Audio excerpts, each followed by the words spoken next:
O líder é sempre o primeiro a pisar o território inimigo e o último a deixar o campo de batalhas.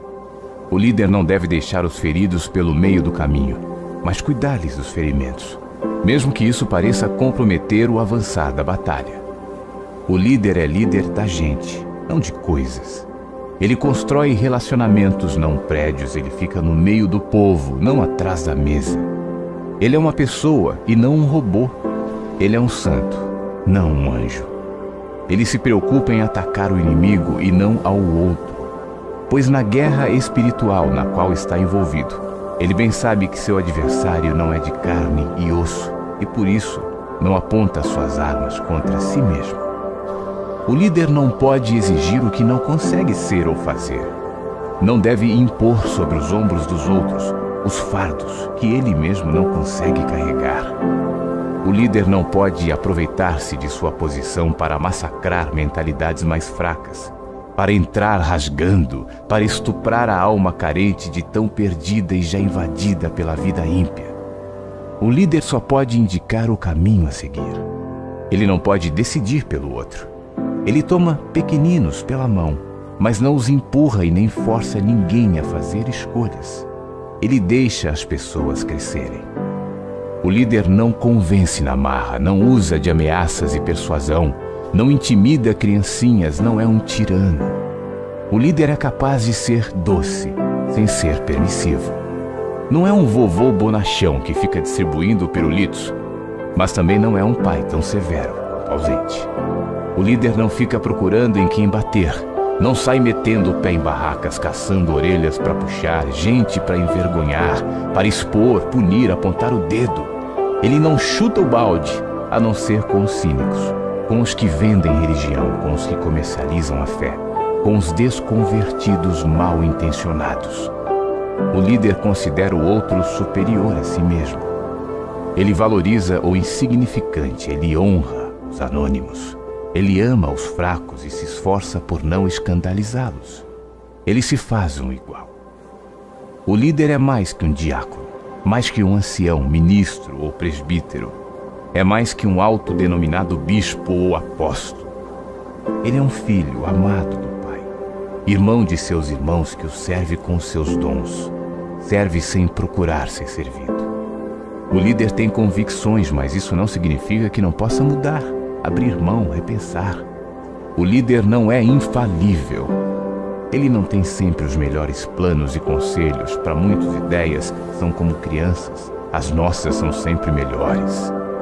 O líder pode rever seus conselhos, admitir falhas sem ter vergonha. Ele aprende com o passado sem ficar nele. Ele olha para o futuro, mas não vive nas nuvens das ilusões infantilizadas. O líder deixa os outros terem ideias também. Ele não é a origem de tudo, a fonte de tudo, não possui inspiração exclusiva, discernimento permanente. O líder, quando fala a verdade. Ele é transparente, autêntico. E quando a verdade dói, ele a fala com dor, como que não quisesse falar, confrontar. Ele precisa expor a verdade, mas ele não faz isso para rachar, para quebrar de vez. O líder não fica cavando pecados alheios para se divertir com eles. Ele olha primeiro para dentro de si e sonda diariamente seu coração de crente. O líder não pode apedrejar ninguém, salvo exceção. Líderes que não têm pecado. Esses podem castigar, depenar e escarniçar os pecadores. O líder não pode ficar preocupado com sua reputação. Ele precisa encarar com naturalidade e ser alvo de críticas e pré-julgamentos. Ele precisa saber acolher, abraçar e beijar até os que ocultamente não retêm suas línguas afiadas. O líder, porém, também não é escravo de seu comportamento. Ele não é um ator. O líder não precisa fazer caras e bocas. Precisa ter uma só face, sem mascaramentos. Não deve ser ora sim, ora não, de acordo com a conveniência. O líder não precisa ter voz de líder, roupa de líder, postura de líder, olhar de líder. O líder precisa ter coração de servo, vestes brancas, joelhos flexionados e olhos de compaixão. O líder não precisa gritar por respeito, testar a obediência, verificar o alcance de sua autoridade. Ele não precisa apresentar títulos, ostentar currículo, berrar sua posição.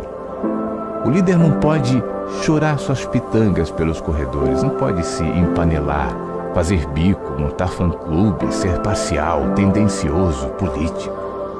O líder abre mão de seus direitos, raramente se defende. Ele defende sua causa, o reino. Ele não se glorifica, ele glorifica seu rei, Jesus.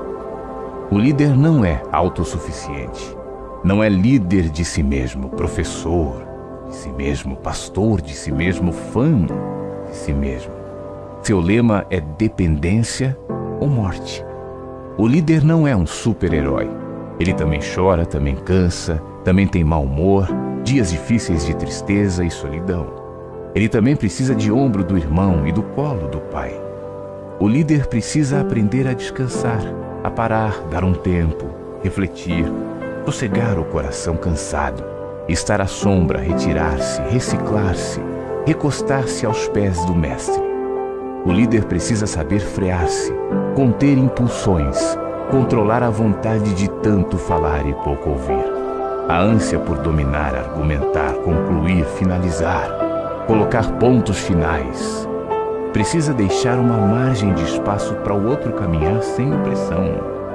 O líder não ama e nem é amado por causa de seu desempenho. Ele não é um ativista, não deve se preocupar em agradar a todos, mas sempre a Deus. O líder busca ser fiel e não bem-sucedido.